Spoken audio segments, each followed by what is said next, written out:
નમસ્કાર ખેડૂત મિત્રો, કૃષિ ઇન્ડિયા લિમિટેડમાં આપનું હાર્દિક સ્વાગત છે.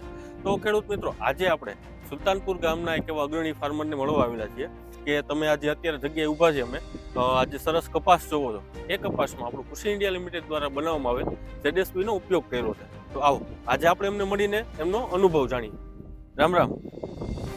તમારું આખું નામ આપણા ફાર્મર મિત્રોને જણાવી દેજો. મારું નામ પરેશભાઈ રમેશભાઈ ગોંડલિયા, ગામ સુલતાનપુર, તાલુકો ગોંડલ, જિલ્લો રાજકોટ. બરોબર.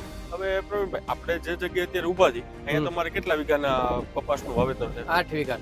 બરોબર. અને એમાં આપણું જે કૃષિ ઇન્ડિયા લિમિટેડનું ખાતર વાપર્યું બધામાં વાપર્યું છે? આ 8 વીઘામાં વાવ્યું.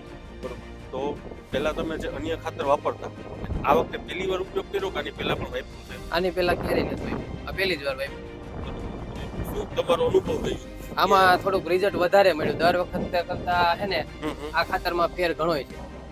અને કપાસમાં લાઇટિંગ અને કલરનો અને ગ્રોથનો ફેર એકદમ વધી જાય છે. પ્રવીણભાઈ, તમે મને વાત કરતા હતા કે કપાસ થોડોક ટાઈમ પહેલા જે ખાતર નાખ્યું એ પહેલા થોડોક ઊંચા નીચો તો પાણી લાગી ગયું, પીળો થઈ ગયો. બરોબર. એ કલર ક્વોલિટી એક તારો કલર થઈ ગયો. તો પ્રવીણભાઈ, તમને એવું લાગે છે કે ભાઈ આ કૃષિ ઇન્ડિયા લિમિટેડનું જે ખાતર છે આ ખાતર ખેડૂતો વાપરે તો એ જે ખાતર પાછળ જે પૈસા ખર્ચ કરે છે એ આ ખાતર વાપરીને એને પૂરેપૂરું વળતર મળે? ના, એમાં આ વળતર પૂરેપૂરું મળે. જો આમાં મને હે ને ઘણો ફેર દેખાણો. અને ખાતર છે સારું. તમે હવે નેક્સ્ટ સિઝન જે આવશે એમાં આપણા ખાતરનો ઉપયોગ કરશો? હા, તમને વાપરીને પૂરેપૂરું સંતોષ થયો? સંતોષ થયો.